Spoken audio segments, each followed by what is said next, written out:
sea el Señor, digno es de nuestra adoración, manos santas.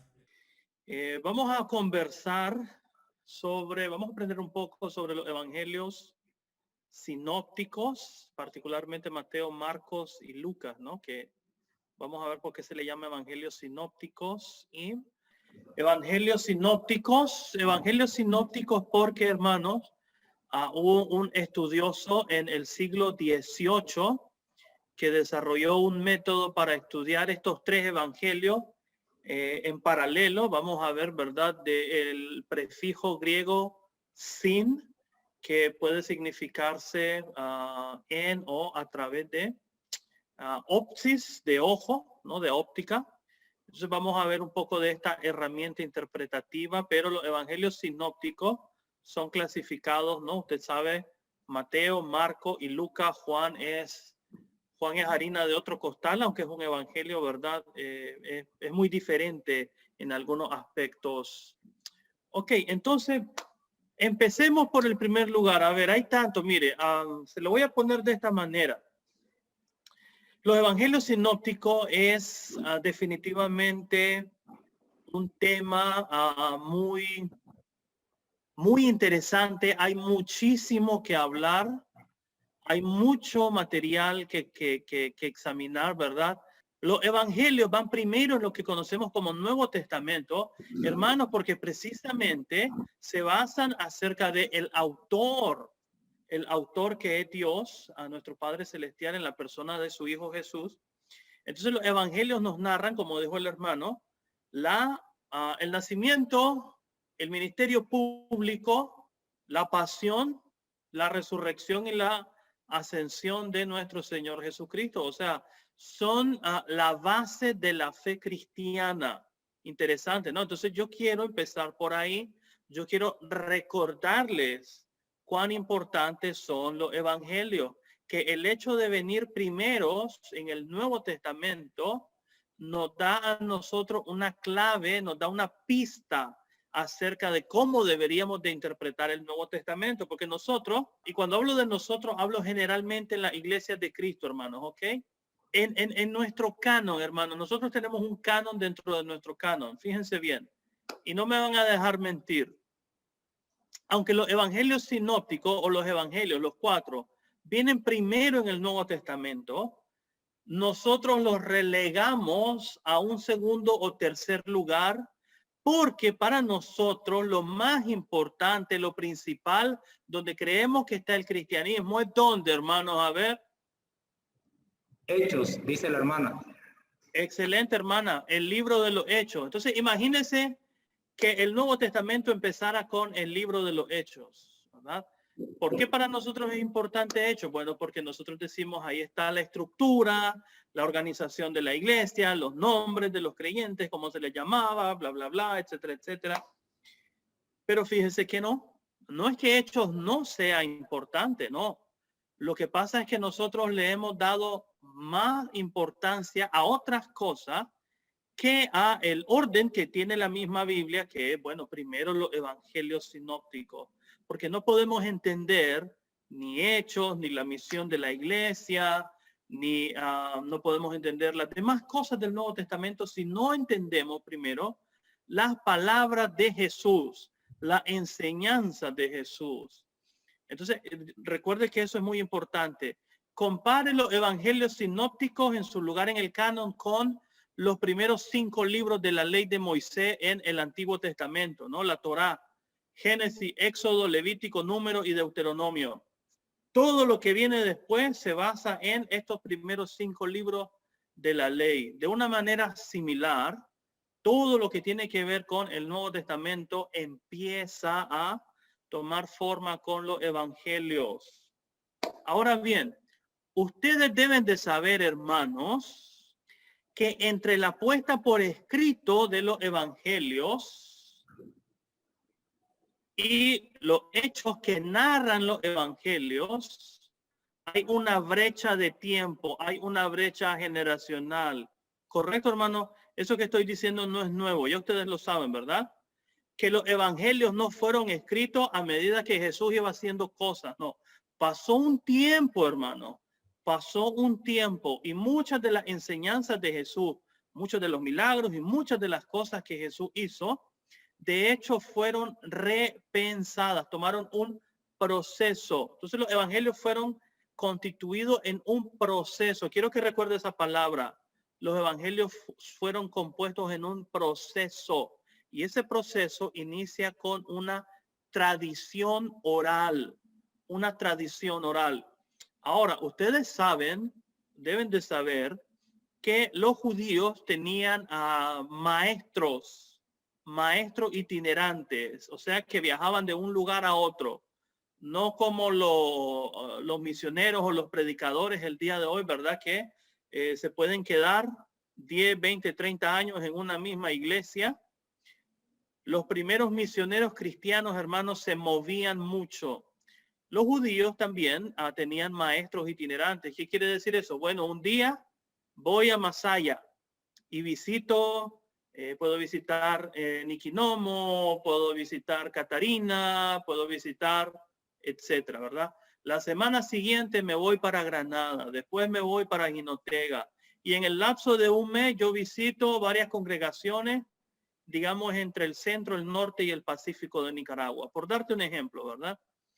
Entonces, eso quiere decir que muchas de las enseñanzas de los maestros itinerantes judíos podían ser repetidas en un lugar, podían ser repetidas en otro, o podían ser contextualizadas. O sea, yo digo una enseñanza, uso un ejemplo por ejemplo, Masaya, pero la misma enseñanza la utilizo con otro ejemplo o una parábola en la costa atlántica, por ejemplo, ¿verdad? En Bluefields, para darte un ejemplo, ¿verdad? Durante varias décadas, los evangelios, después del ministerio de Jesús, no fueron puestos por escrito.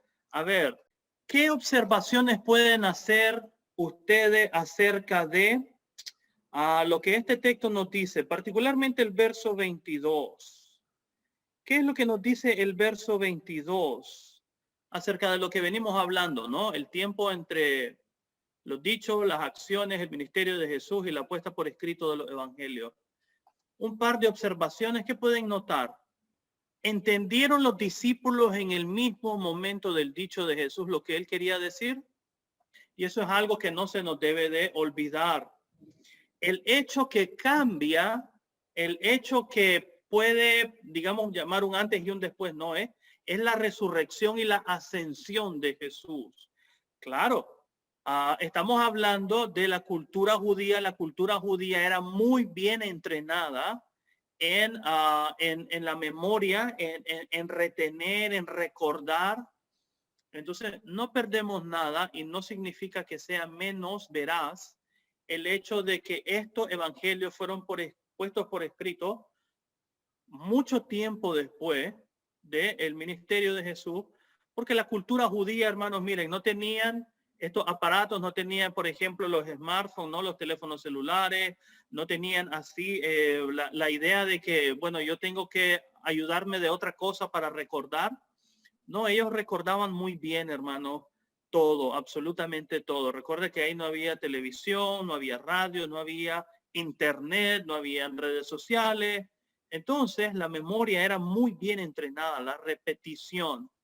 Entonces, pero hay un evento que cambia todo, ¿no?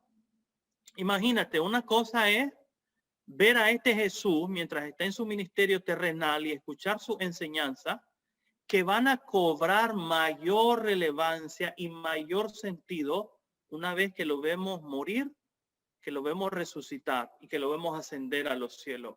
Entonces ahí vamos mucho más a atesorar esa enseñanza de Jesús. ¿Y por qué entonces no las ponemos por escrito, verdad? Ya vamos a hablar más un poco de eso.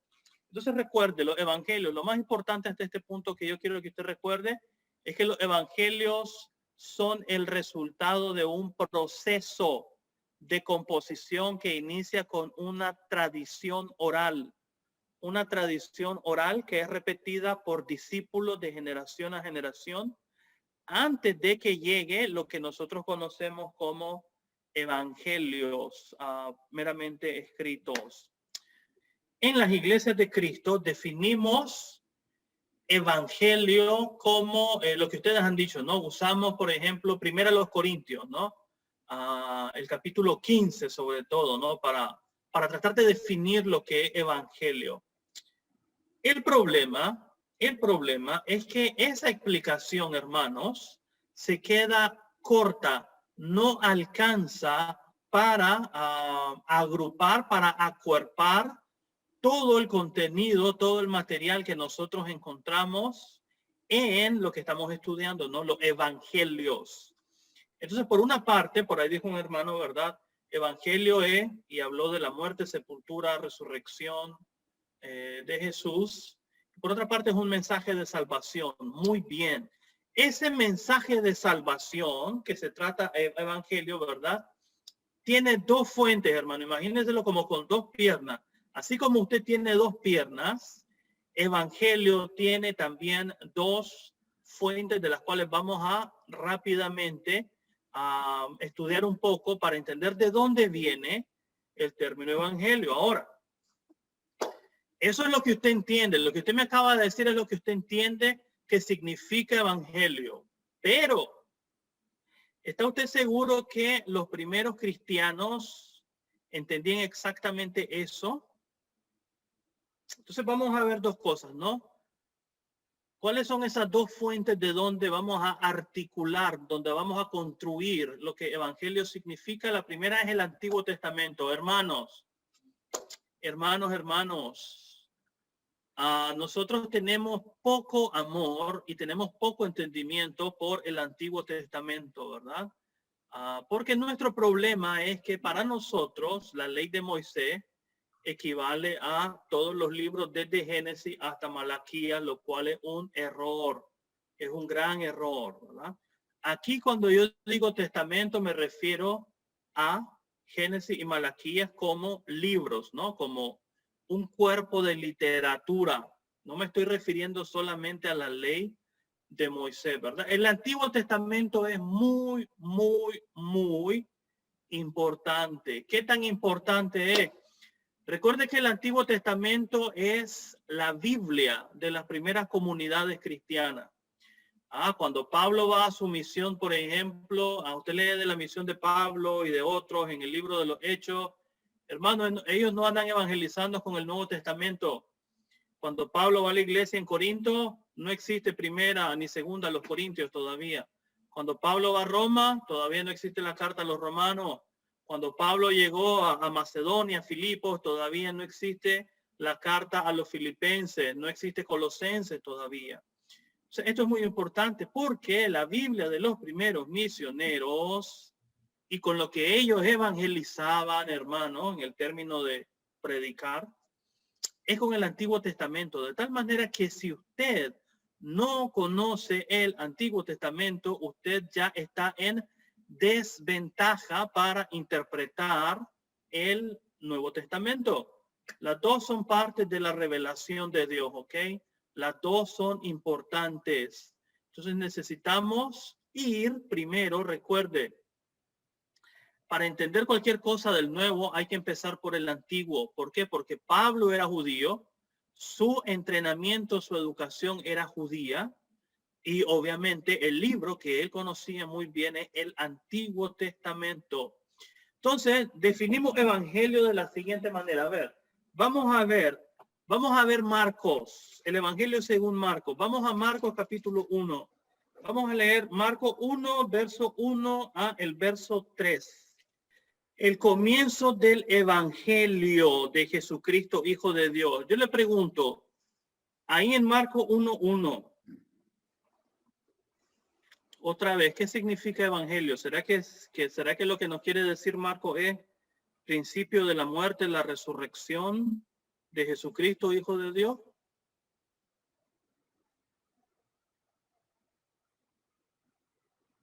Yo creo que hay más al fondo, ¿verdad? Hay más tela ahí que cortar. Marcos se está refiriendo específicamente a un pasaje que cita, bueno, verdaderamente son dos textos que toma, acá de Isaías. Escuche eso. Escuche esto. Los evangelios van a conectar, a ligar, a unir, si usted quiere decir a soldar, o imagínese usted el repello que usan los albañiles, ¿no? Para pegar ladrillo con ladrillo en una estructura, ¿verdad? O sea que están juntos, hermano, no los puede arrancar, ¿ok? Mire la conexión que hay entre el Antiguo y el Nuevo Testamento. No puede separar uno y el otro. Y aquí Marcos lo hace con iniciando su obra literaria, el Evangelio de Marcos. Dice el principio del Evangelio. Y todavía nos viene a definir lo que significa eso. Dice, he aquí yo envío mi mensajero delante de tu faz. Entonces, si Marcos está citando a Isaías, vámonos rápido a Isaías 40 y vamos a ver la primera fuente de donde vamos a empezar a construir lo que evangelio significa. Isaías 40. En Babilonia, hermano, cautivo. Ok, muy bien, están en Babilonia, están en el cautiverio, excelente. Han sido humillados, han sido arrasados. Terrible, ¿no? Terrible lo que ha pasado con Israel. Ahí le llega la palabra de Dios por medio de este profeta y dice particularmente el verso 9, ¿no? Súbete sobre un monte alto. Y ahí está el verbo en participio. Anunciadora de Sión, dice la Reina Valera del 60. Proclamador de buenas nuevas, puedo decir otra versión, pero ahí está en griego, porque Marcos está utilizando la Septuaginta, que es la traducción griega del texto hebreo. Y aquí el verbo anunciadora o anunciar buenas nuevas es ese término evangelio. Y note que evangelio, escuche bien, aquí está, hermano, no tiene que ver acá todavía en Isaías 40, no tiene que ver con la muerte y la resurrección de Jesús, ¿ok? Entonces, evangelio comienza con este mensaje en Isaías 40 de Dios para el pueblo en el cautiverio y le dice, levanta fuertemente tu voz, anunciadora de Sión, levántala, no temas. ¿Cuál es el mensaje? Di a las ciudades de Judá, ved aquí al Dios vuestro. Escuche eso, hermano. Esto lo está diciendo Marcos, porque es el texto que Marcos está citando. Marcos está citando Isaías 40. Y la primera vez que aparece el término evangelio en el Antiguo Testamento es aquí en Isaías 40. No es coincidencia. Hay que prestar atención a cómo trabajan los evangelistas, a cómo trabaja Marcos. Y nos remite a Isaías 40. Es nuestro deber como intérpretes de la palabra de Dios ir al Antiguo Testamento y examinar el contexto. Ahí encontramos la palabra evangelio. ¿Qué significa? Sí, ustedes me han dicho, significa un anuncio de buenas nuevas. Muy bien, pero es una buena nueva específica, concreta, en detalle. Y es Dios se ha manifestado para salvarnos. Ese es el mensaje de evangelio. Entonces, cuando Marcos dice en el capítulo 1, principio del evangelio de Jesucristo, es que ese tiempo donde Dios se va a manifestar para salvar a su pueblo ya ha llegado. Eso es una noticia de salvación, claro que sí. Esa es una noticia de liberación, es una noticia de gozo, es una noticia de júbilo. Pero note, Dios ha llegado.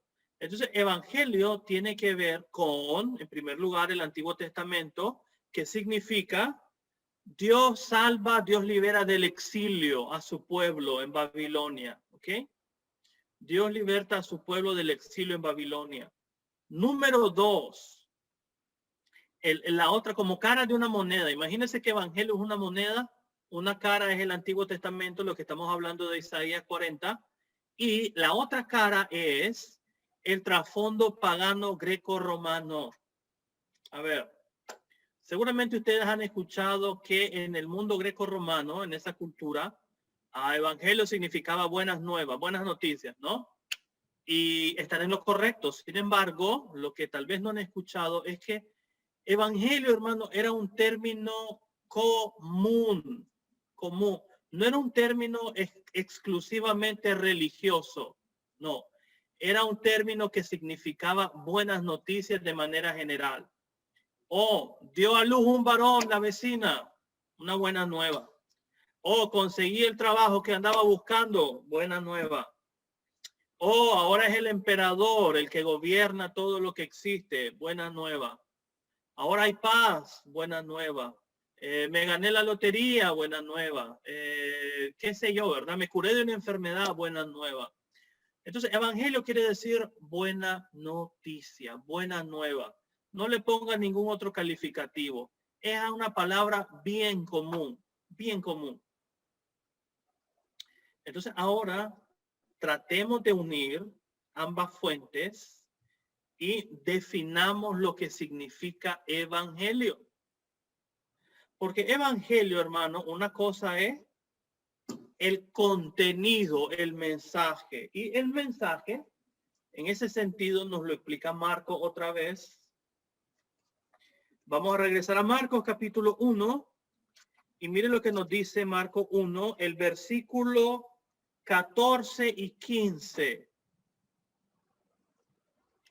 Dice Marcos 1, 14 y 15. Escucha bien. Después que Juan fue encarcelado, Jesús vino a Galilea predicando el evangelio del reino de Dios. Escucha eso. El evangelio, recuerde, el mensaje de salvación de que Dios mismo ya ha llegado. Escuche bien. No es que Dios va a venir el año que viene. No es que Dios va a venir en la próxima semana. No. Dios ya ha llegado para actuar, para salvar. Y dice el verso 15, escuche bien, el tiempo se ha cumplido. O sea, no se cumplió en Isaías 40, se cumple ahora en el ministerio de Jesús. La nueva era ha sido inaugurada y el reino de Dios se ha acercado. Arrepiéntanse y crean en el evangelio. Ahora, ¿cómo puede Jesús decirles crean en el evangelio y decimos que el evangelio es muerte, sepultura y resurrección si Jesús todavía no ha muerto, no ha sido sepultado y no ha resucitado? Entonces, ¿sabe qué es lo que necesitamos hacer, hermano, hermana? Mire, necesitamos ampliar nuestro entendimiento de lo que significa evangelio. Porque por mucho tiempo hemos estado encerrados en 1 Corintios 15. Si yo te pregunto qué es evangelio y estamos en 1 Corintios 15 y tú me dices muerte, sepultura y resurrección, correcto.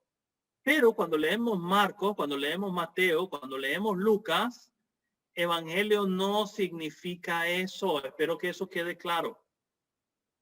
Evangelio significa el mensaje de salvación de que Dios mismo ya ha llegado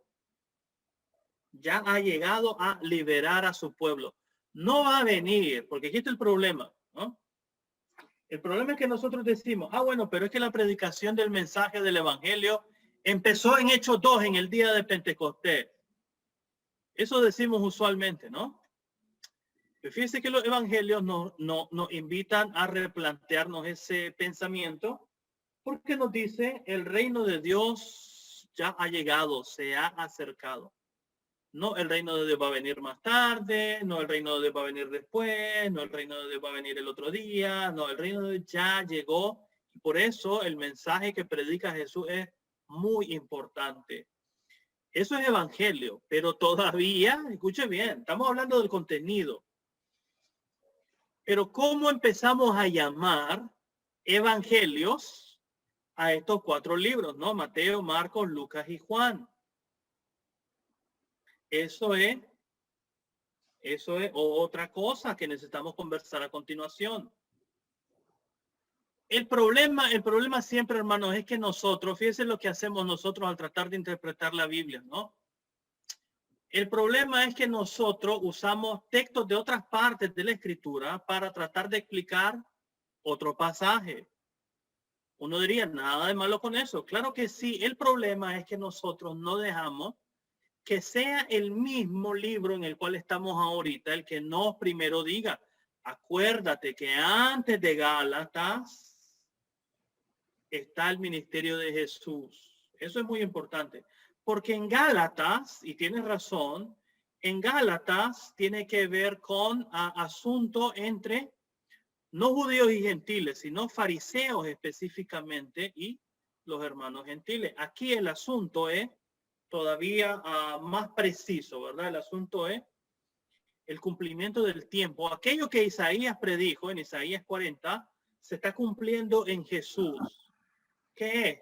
La liberación del exilio, la salvación del pueblo. Entonces, cuidado con reducir el cumplimiento del tiempo solamente con la idea de liberar de la ley. Ojo, peligroso eso. Jesús mismo dice, hermano, Mateo capítulo 5, ni una jota ni una tilde pasarán de la ley, y el que enseñe a hacer de esa manera será llamado muy pequeño en el reino de los cielos. Entonces, primero tratemos de escuchar lo que los evangelios nos dicen antes de traer cualquier otro texto del Nuevo Testamento. Muy bien, entonces avanzo a lo siguiente. Vamos a definir ahora evangelio como literatura, o sea, Mateo, Marcos, Lucas. ¿Por qué le llamamos evangelios a ello? Bueno, eso tiene que ver, hermano, con género literario. Es muy importante el género literario. A ver, ¿cómo sabe usted que está leyendo poesía? ¿Y cómo sabe usted que está leyendo las noticias sobre el mundo? ¿Cómo diferencia usted una cosa de la otra? Porque hay un género literario, la poesía. Tiene que ver con rima, tiene que ver con métrica, tiene que ver con varias cosas. En cambio, escribir en prosa, detallar las noticias, narrar las noticias, etcétera, no necesita poesía necesariamente. ¿Ya? Por ejemplo, una cosa es que usted quiera enamorar a su pareja y usted le va a dedicar un poema, imagínese usted, sobre la luna. Pero si usted quiere una explicación científica de lo que es la luna, ya ese es otro asunto. Entonces, ¿cómo sabemos que estamos ante un evangelio? ¿Cómo sabemos que estamos ante el libro de los Hechos?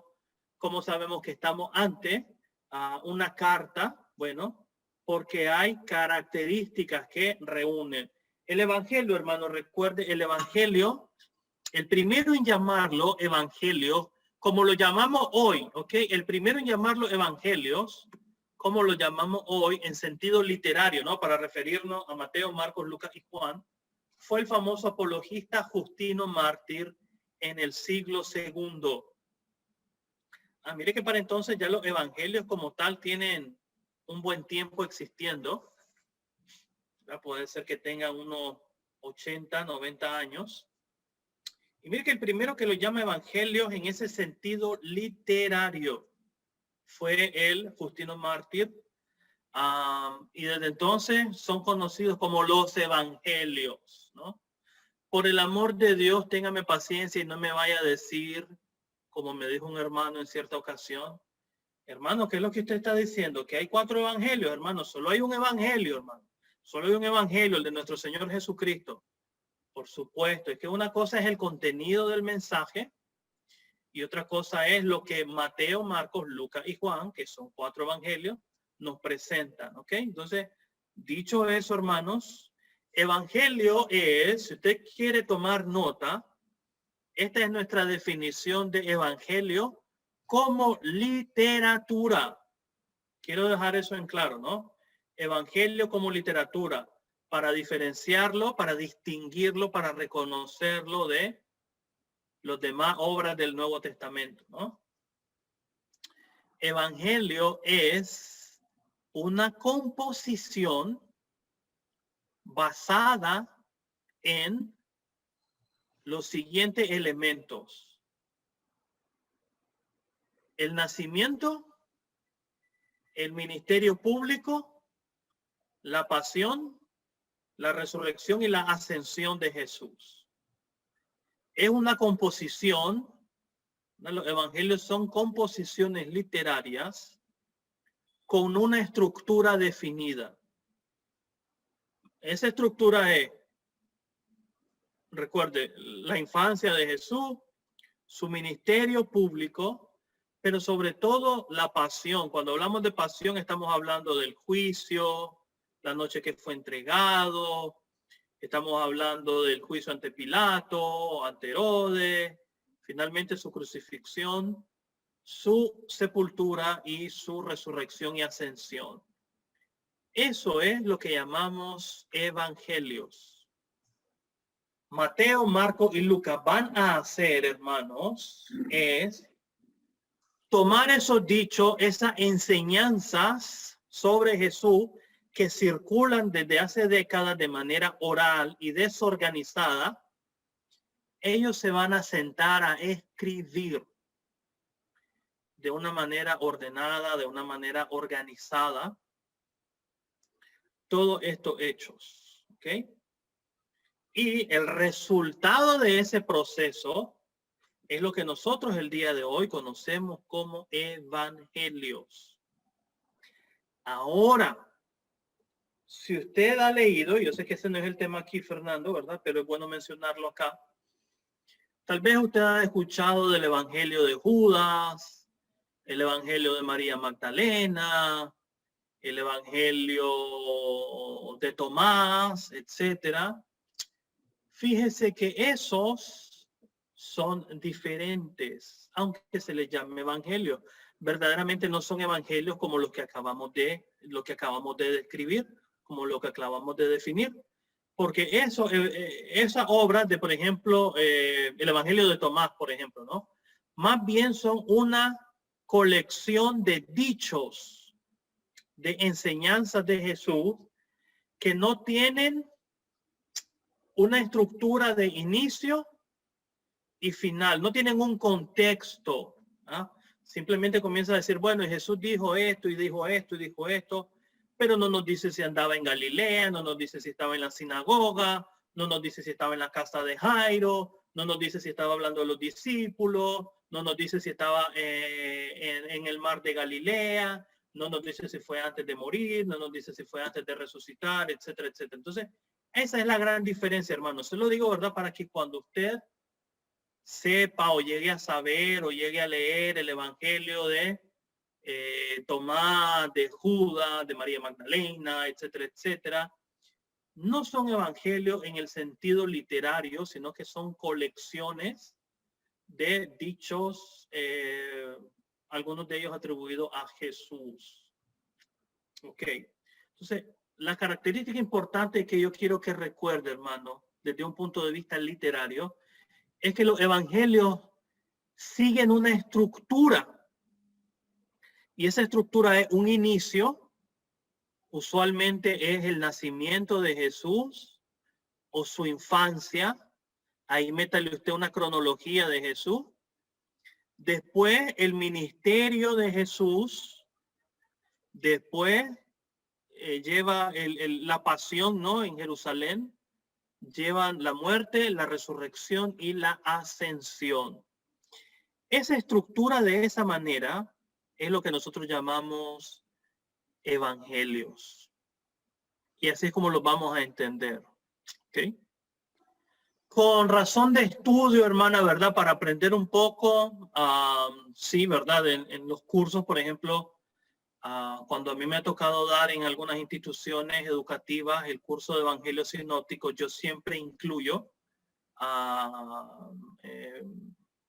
algunas de estas obras porque, hermana, en el ministerio hay que estar preparado. Hay gente que lo ha leído, hay gente que le va a preguntar, hay gente que usted se va a encontrar evangelizando, ¿verdad? Y usted sabe que a la gente le gusta mucho escuchar las cosas controversiales, Hay mucha gente que pone en tela de duda las enseñanzas de Jesús, entonces le van a decir algo así como, oh, pero es que fue la iglesia la que escribió los evangelios y hay otros evangelios escritos por mujeres y por qué la iglesia excluyó a aquellos y estos como saben que son los verdaderos, etcétera, etcétera.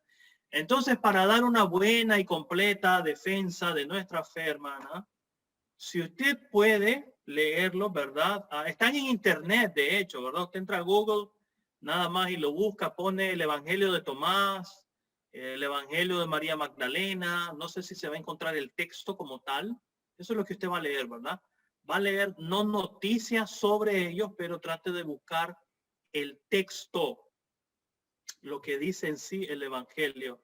Creo que lo pueden buscar en Google. Así que si usted tiene el tiempo y la gana, adelante, ¿verdad? ¿Por qué no? Para esta clase, para este curso, no es necesario. Espero que eso ayude a la respuesta. ¿Verdad? Después de haber hablado algunas cuestiones básicas, después de haber hablado unas generalidades introductorias sobre lo que significa evangelio, recuerda, vimos dos fuentes, tanto el trasfondo judío con el Antiguo Testamento e Isaías en particular, y también vimos el trasfondo greco-romano. Pasamos a definir lo que evangelio desde un sentido literario significa. Ahora, hermano, vamos a ver por qué estudiar Mateo, Marcos y Lucas juntos, bajo lo que se conoce como evangelios sinópticos. Algo que nos facilita, hermano, eso es lo que llamamos el problema sinóptico. Vamos a ver lo que es el problema sinóptico con unas lecturas, ¿ok? Ok, lo voy a leer. Hermanos, vamos a leer. Hay muchos ejemplos como este, ¿ok? Pero mire, uno piensa que los evangelios surgieron de una manera simple, sencilla, espontánea, ¿no? Por ejemplo, decir, bueno, se tiró Marcos primero y después, no sé si Mateo o Lucas y después Juan. Y entonces, hay veces pensamos que los cuatro evangelios nos hablan desde diferentes perspectivas del mismo tema y una analogía que yo he escuchado varias veces es pensar que los cuatro evangelios son como cuatro testigos de un accidente, ¿no? Y te van a brindar una perspectiva de un punto de vista diferente, ¿no? Bueno, yo estaba en esta esquina y esto fue lo que pasó. O dice el otro, bueno, yo estaba en esta otra esquina y esto fue lo que pasó. No es tan sencillo. Vamos a ver qué es el problema sinóptico y cuáles son algunas alternativas para estudiar los evangelios. Miren, vamos a leer rápidamente el episodio donde Jesús sana a un paralítico, ¿ok? Está compartido en lo que conocemos como la triple tradición. Ya después vamos a ver qué es la triple tradición, qué es la doble tradición. Pero ahorita yo quiero que vean que por esto se llaman evangelios sinópticos, ¿no? Podemos organizarlo en columnas y podemos de una manera más fácil poder ver sus diferencias, sus similitudes, qué omiten, qué quitan, qué ponen, qué cambian, qué no cambian, y sobre todo el contexto en el cual insertan los dichos de Jesús, las enseñanzas, las parábolas, etcétera. Es más complejo de lo que se aparenta. Mateo 9, 1 al 2. Vamos a empezar aquí. Dice, mire, Jesús subió a la barca y se fue por mar a la ciudad. Este encabezado, Marcos no lo tiene en su relato. De hecho, vámonos a Marcos 2. Vaya en su Biblia a Marcos 2. Vaya a Marcos 2, versos 3 al 5. Mientras que Mateo nos dice nada más que subió a la barca y se fue por mar a la ciudad, no nos dice cuál ciudad exactamente. Marcos sí. Marcos 2:1 nos dice que Jesús entró otra vez en Capernaum después de algunos días y se oyó que estaba en casa. Entonces, en Marcos, cuando la gente escucha que Jesús está en Capernaum, Marcos nos identifica la ciudad, nos dice es Capernaum. Lucas no nos dice nada. Pero entonces quiero que note que esta parte está omitida, no aparece en Marcos y en Lucas. Dice, allí le llevaron a un paralítico tendido en una camilla. Nos dice Mateo, no nos dice quiénes lo llevaron.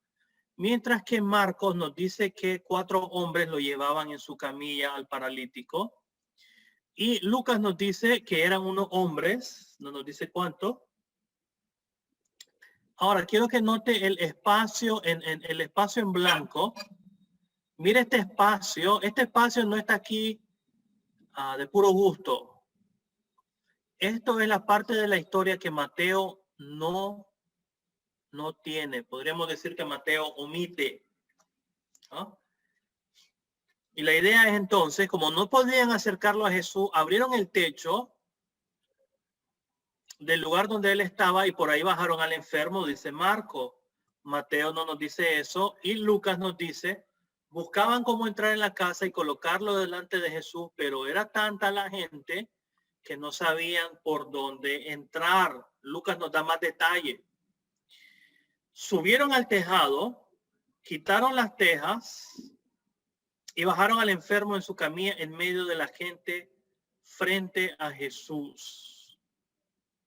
Miren los datos que nos da Lucas. Ahora, aquí coinciden los tres al final hasta cierto punto.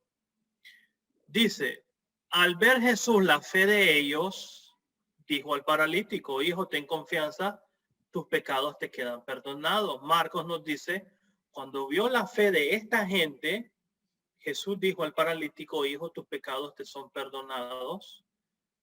Lucas dice algo similar.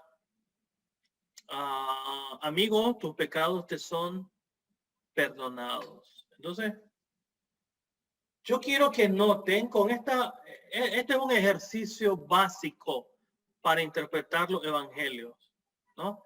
El escribirlo en columnas paralelas, los relatos, ¿verdad? Y ordenarlos de esta manera. Y podemos ver con más detalle. Esto es como, ¿sabe cómo es esto, hermanos? Como cuando usted se va a comer un gran pescado. Imagínese ahí un pargo rojo y lo tiene ahí en su plato con tostones, la ensalada. Usted sabe que se lo tiene que comer con cuidado. Corta una parte, a ver si no tiene espina, etcétera, y comienza. Algo así, ¿verdad? Estamos viendo con detenimiento lo que los evangelios nos dicen. Escuche bien, no lo que nos dicen otros sobre los evangelios, sino lo que nosotros podemos leer haciendo este pequeño ejercicio, ¿verdad?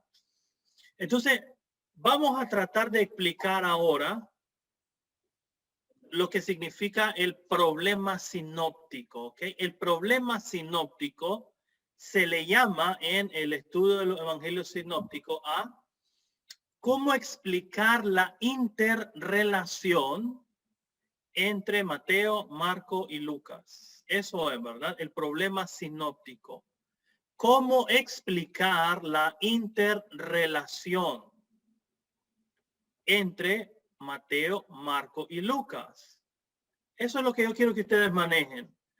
Ahora, si usted quiere explicarlo todavía un poco más detallado, el problema sinóptico tiene que ver con tratar de explicar las diferencias, las semejanzas literarias entre Marcos y Lucas.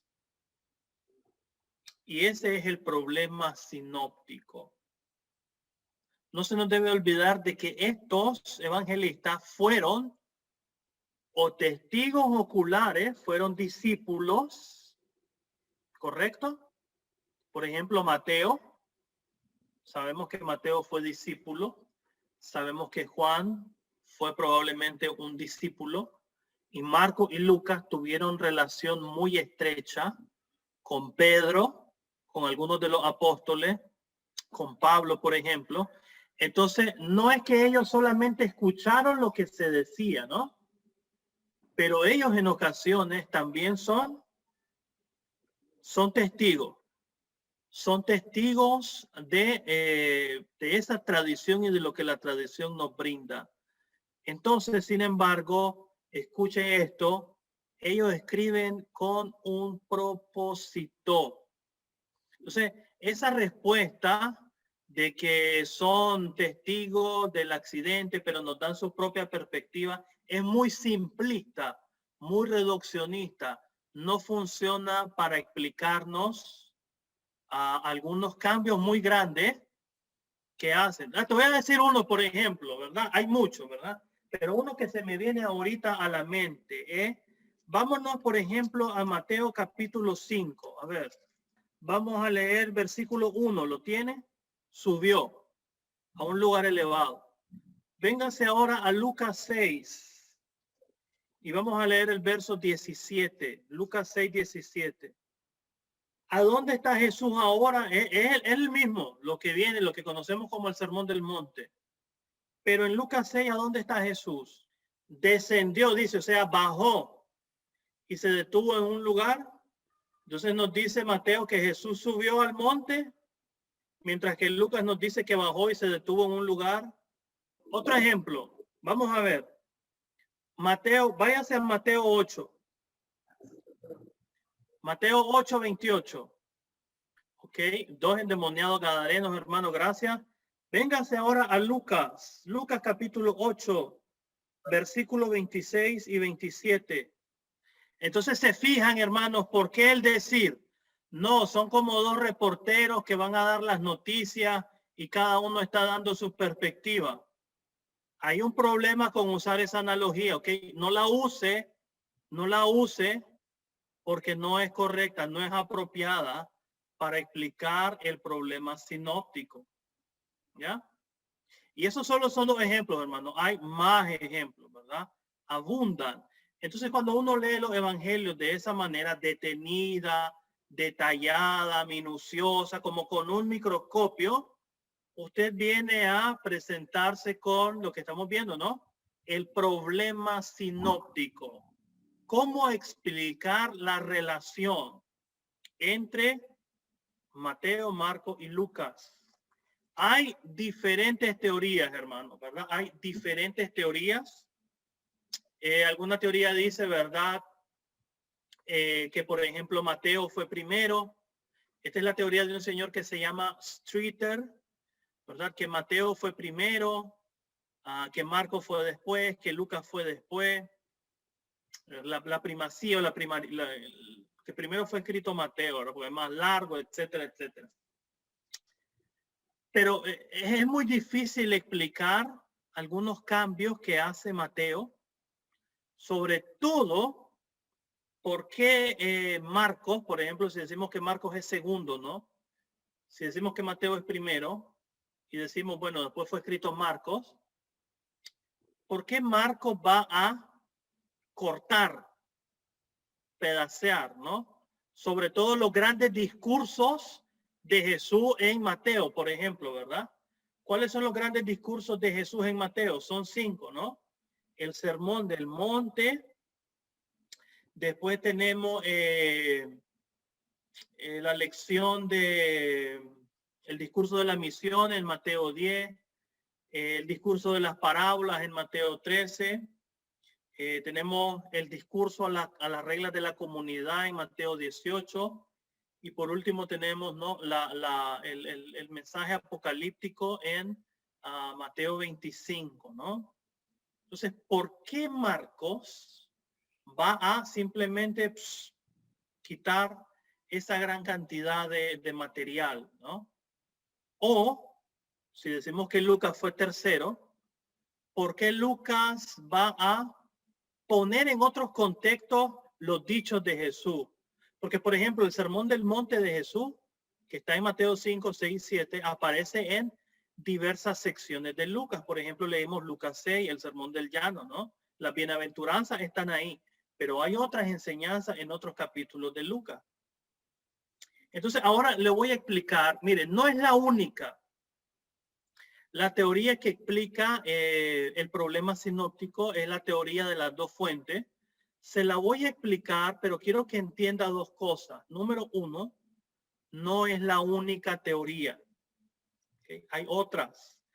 Pero, número dos, esta es la más aceptada por muchos autores. Es tan aceptada que de hecho se nos olvida que es una teoría, o sea, mucha gente la acepta como que fuera la regla, la ley, pero es una teoría, o sea, es lo más cercano que podemos decir para explicar el problema sinóptico. Ok, y dice de la siguiente manera, dice así el problema sinóptico. Aquí está una imagen. A ver, Montes, decime si se puede ver bien el cuadro que tengo ahí.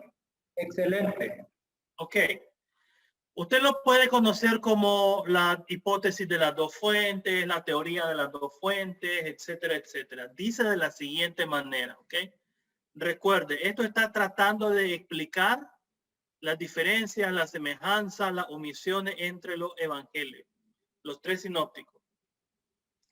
Marco fue primero. El evangelio de Marco es primero. ¿Por qué? ¿Por qué Marco es primero?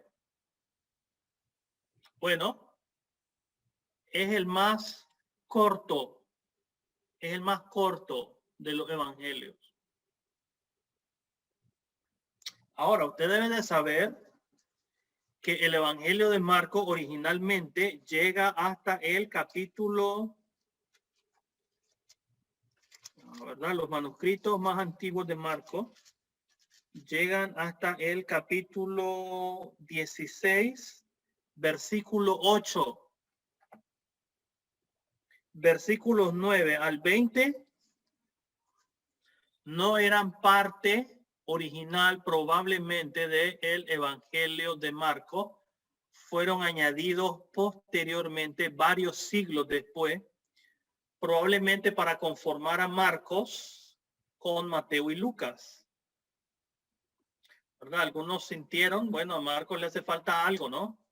No puede ser que Marcos culmine con que las mujeres salieron temblando de miedo del sepulcro, ¿verdad? Y no decían nada a nadie, no puede quedar ahí el evangelio. Entonces, ya teniendo Mateo, Lucas, Juan, dijeron, bueno, estirémoslo para que sea similar en el final a los otros. Pero Marcos llega hasta el capítulo 16, verso 8, ¿ok? Entonces, algunos de nuestros textos favoritos, ¿no? El que creyere y fuere bautizado será salvo, creo que está ahí, ¿no? Marcos 16, 15, 16. No son parte original del texto. Sin embargo, ahora están ahí dentro de nuestro canon, ¿verdad? Pero hubo un tiempo en el que no lo estuvieron. Entonces, fíjense bien, es más fácil explicar lo siguiente. Marcos es el primero porque es el más corto, número uno, y es más posible, es más probable que un autor se vea tentado a explicar más detalles que no tiene Marcos que acortar los detalles que ya tiene uno largo como Mateo. O sea, la gente, dicen estos autores, ¿verdad? La gente es más proclive, tiene más tendencia a aumentar los detalles para explicar, para elucidar cosas, etcétera, etcétera, etcétera, ¿no? Entonces, Marcos es primero.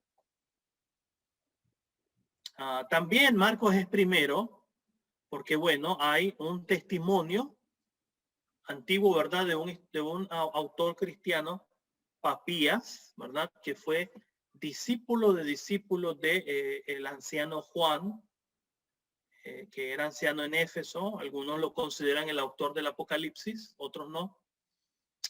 Que nos habla de que Marcos fue el intérprete de Pedro y compuso las logias o los dichos de Jesús en Marcos. Entonces tenemos el testimonio de Papías, por ejemplo, ¿verdad? Que lo recoge el famoso historiador Eusebio de Cesarea en el siglo IV en su obra Historia Eclesiástica.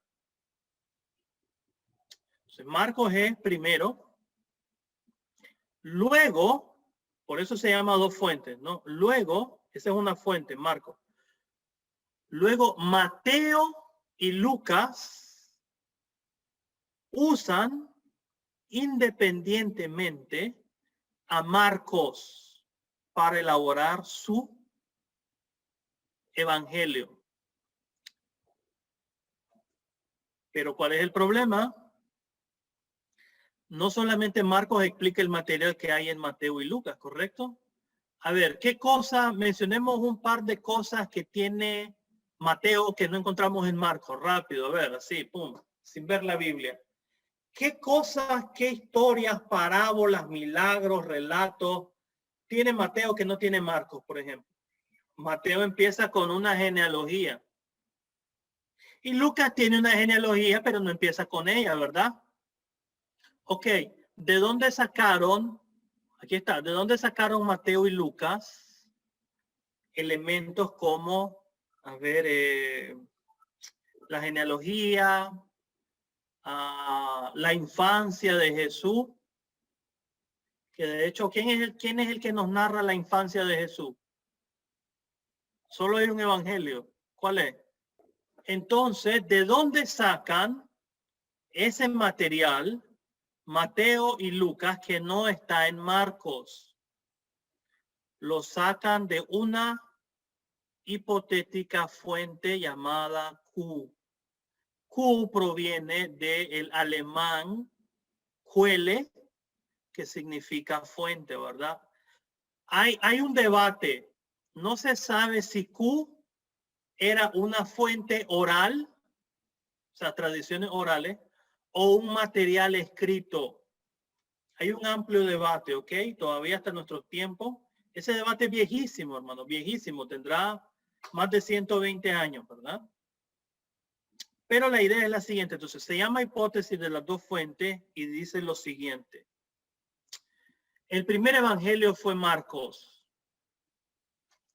Mateo y Lucas lo trabajaron de manera independiente. O sea, no es que Mateo se reunió con Lucas y dijeron, copiemos a Marcos. No. Mateo, por su parte, usó Marcos. Lucas, aparte, usó Marcos. Y el material que ambos tienen, que no pertenece o no se encuentra en Marcos, proviene de la llamada fuente Q. Tradiciones orales o escritas sobre Jesús que no están en Marcos. Entonces, aquí entendemos estos términos. Triple tradición en verde, mire, triple tradición es el material que comparten o que es común a Mateo, Lucas y Marcos. ¿Ok? Marcos lo comparte con Mateo y lo comparte con Lucas. La doble tradición deja a Marcos fuera, elimina a Marcos y nos dice solamente Lucas usó a Mateo y Lucas y Mateo usaron este otro material que se llama Q. Eso se saca de una reconstrucción literal, ¿verdad? De poner Marcos, Mateo y Lucas y comenzar a comparar solamente los dichos de Jesús, ¿ok? Entonces hay un documento, la columna, no se fijen en la columna de la izquierda porque ese es el texto griego, ¿ok? Esto no, es acá, ¿ok? El texto de Q en español empieza con Mateo capítulo 3 y Lucas capítulo 3, Jesús. Luego, Mateo 3, 1 al 6, Juan en toda la región del Jordán. ¿Verdad? Nos saltamos a Marcos 1 al 4. Apareció Juan el Bautista en el desierto predicando un bautismo de conversión para el perdón de pecados. Entonces, lo que la reconstrucción busca hacer, hermano, es agrupar, clasificar los dichos y las enseñanzas de Jesús, a compararlos con el orden en que aparece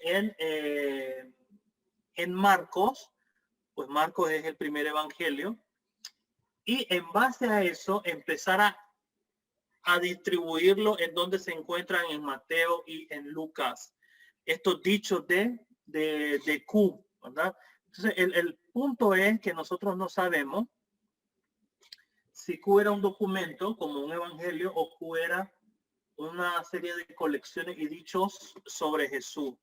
Pero y tu pregunta es buena, ¿verdad? ¿Cómo saben ellos o cómo le hicieron ellos? Esta es la manera, ¿verdad? Esta es la manera en cómo ellos han reconstruido los dichos de Jesús en el documento Q. Recuerda, es una teoría, es una hipótesis muy plausible, muy creativa, muy interesante. Es una de las mejores explicaciones, no la mejor, pero la más aceptable, ¿verdad? Entonces quiero que recuerden eso. Ok, hermano, muy buena pregunta. Ok, ¿algo más? ¿Alguna otra pregunta hasta ese punto? Estamos hablando del problema sinóptico y estamos viendo cómo lo resolvemos.